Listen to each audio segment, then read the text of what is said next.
بسم اللہ الرحمن الرحیم۔ آج کی یہ کہانی کسی کی زندگی پر بیتی ایک سچی کہانی ہے کہ کیسے شک کی آگ سے زندگی اجڑ جاتی ہے۔ کہانی شروع ہونے سے پہلے اگر آپ میرے چینل پر نیو ہیں تو سب کہانی کو سبسکرائب کر کے بیل نوٹیفیکیشن کو آن کر دیں تاکہ آپ کو ملتی رہیں تمام چینل اپڈیٹس۔ کہانی پسند آنے پر ویڈیو کو لائک اور شیئر ضرور کیجیے۔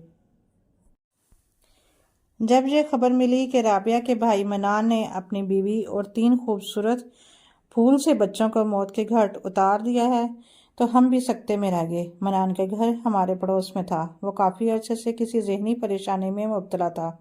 اس نے اچھی بھلی نوکری بھی چھوڑ دی اور اب ہر وقت ان کے گھر سے جھگڑنے کی آوازیں آتی رہتی تھیں۔ منان پہلے ایسا نہ تھا۔ وہ نیک، شریف، 5 وقت کا نمازی اور ایک نارمل شخص تھا۔ ہم لوگ ان کے گھرانے کو برسوں سے جانتے تھے کیونکہ منان کے والدین کا مکان ہمارے مکان کے دائیں طرف تھا۔ منان شادی سے پہلے والدین کے ساتھ رہتا تھا مگر شادی کے بعد ماں کے پرزور مطالبے سے مجبور ہو کر اس نے ہمارے گھر کے بائیں جانب ایک برائے فروخت گھر خرید لیا۔ یوں ایک طرف رابعہ اور اس کے والدین اور دوسری جانب رابعہ کا بھائی منان ہمارا پڑوسی ہو گیا۔ رابعہ میری بچپن کی سہیلی تھی۔ ہم نے پرائمری تک تعلیم ساتھ حاصل کی، میٹرک بھی ساتھ کیا۔ ان کے گھر میں برسوں کا آنا جانا تھا۔ ایک دوسرے کی ہر خوشی غمی میں ہم شریک ہوتے۔ ہم دونوں کی دوستی کے باعث ہمارے گھرانے میں بھی اچھے تعلقات قائم ہو گئے تھے۔ رابعہ کی والدہ اکثر ہمارے گھر آتی۔ وہ گھنٹوں امی کے پاس بیٹھی باتیں کرتی۔ ایک روز رابعہ کی والدہ آئیں، بتایا کہ ان کی بڑی بیٹی کی شادی ہے اور شادی کا کارڈ دینے آئی تھی۔ اس بار وہ کافی دنوں بعد ہمارے گھر آئیں اور شادی کا دعوت نامہ ساتھ لے کر آئی تھیں۔ انہوں نے بتایا شادی جلدی میں طے ہوئی اور یہی معاملہ طے کرنے کے سبب وہ مصروف تھیں، لہٰذا ہمارے گھر بھی نہیں آ پائیں۔ انہوں نے معذرت کی، پہلے سے ہمیں اس بارے میں اطلاع نہیں دے سکیں اور پھر بہت اصرار سے شادی میں شرکت کے لیے کہا۔ ہم سب نے بڑی خوشی کا اظہار کیا۔ ہمیں واقعی خوشی ہوئی تھی۔ امی نے کہا ایسے موقع پر گھر میں مصروفیت بڑھ جاتی ہے، لہٰذا معذرت کی کیا بات، ہم شادی میں ضرور آئیں گے اور خوب تیاری کے ساتھ آئیں گے۔ میں نے ان سے ہنستے ہوئے کہا باجی کی شادی کے لیے تو میں نئے جوڑے کے علاوہ میچنگ جیولری اور سینڈلز بھی خریدوں گی۔ آنٹی نے میری بات سن کر ہنستے ہوئے خوشی سے مجھے گلے لگا لیا۔ ہمارے درمیان ایسی ہی محبت تھی۔ شادی والے روز جب ہم لوگ وہاں پہنچے تو خوب رونق تھی۔ دلہن کے گرد حسین اور نوخیز لڑکیوں کا مجمع لگا تھا۔ وہ سہاگ کے گیت گا رہی تھیں اور ڈھولک بجا رہی تھیں۔ انہی میں سے چند اٹھ کھڑی ہوئیں اور محو رقص ہو گئیں۔ انہیں دیکھ کر یوں لگتا تھا جیسے پھولوں بھرے باغ میں رنگ برنگی تتلیاں محو رقص ہوں۔ میری نظر ایک لڑکی پر ٹھہر گئی جو پریوں کے اس جھرمٹ میں ناچ رہی تھی۔ وہ مجھے اچھی لگی۔ رابعہ اور اس کا بھائی منان برآمدے میں کھڑے تھے۔ میری نگاہ ادھر گئی، دیکھا تو منان بھی اس پری جمال کے سحر میں کھویا ہوا تھا جو مجھے بھی اچھی لگی۔ وہ ایک ٹک سدرا کو دیکھتا رہا، شاید سوچ رہا تھا کہ اس مہکتی کلی کو نہ جانے کس کے دامن میں گرنا ہے۔ اسی شام رابعہ ہمارے گھر مہندی کا کھانا دینے آئی تو بتایا کہ کھانا کافی بچ گیا تھا، امی جان نے محلے میں بانٹ دیا۔ میں نے سوال کیا وہ لڑکی جس نے آتشی جوڑا پہن رکھا تھا وہ کون تھی؟ دراصل ہم ان دنوں اپنے بھائی کے لیے لڑکی تلاش کر رہے تھے، اسی لیے میں نے یہ سوال کیا۔ رابعہ نے جواب دیا وہ لڑکی سدرا ہے، میری باجی کی سہیلی نجمہ کی چھوٹی بہن، بڑی خوبصورت اور منمونی سی ہے۔ امی نے اسے منان کے لیے پسند کر لیا کیونکہ منان بھائی اس کو ایک نظر دیکھ کر ہی لٹو ہو گئے۔ یہ کہہ کر رابعہ نے بات ختم کر دی اور سدرا کو بھابھی بنانے کی آرزو میرے دل میں رہ گئی۔ رابعہ نے بعد میں بتایا کہ لڑکی غریب گھرانے سے ہے اور ملازمت کرتی ہے۔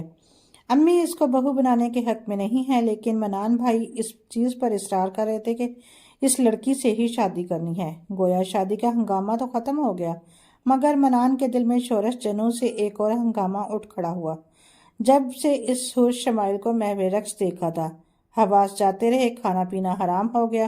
اس نے امی جان سے صاف کہہ دیا کہ شادی کرے گا تو اسی لڑکی سے، ورنہ شادی ہی نہیں کرے گا۔ بیٹے کے اصرار پر خالہ عظمت سدرا کی والدہ سے بات چیت طے کر کے آئیں۔ ان لوگوں کے لیے یہ رشتہ کسی نعمت سے کم نہیں تھا۔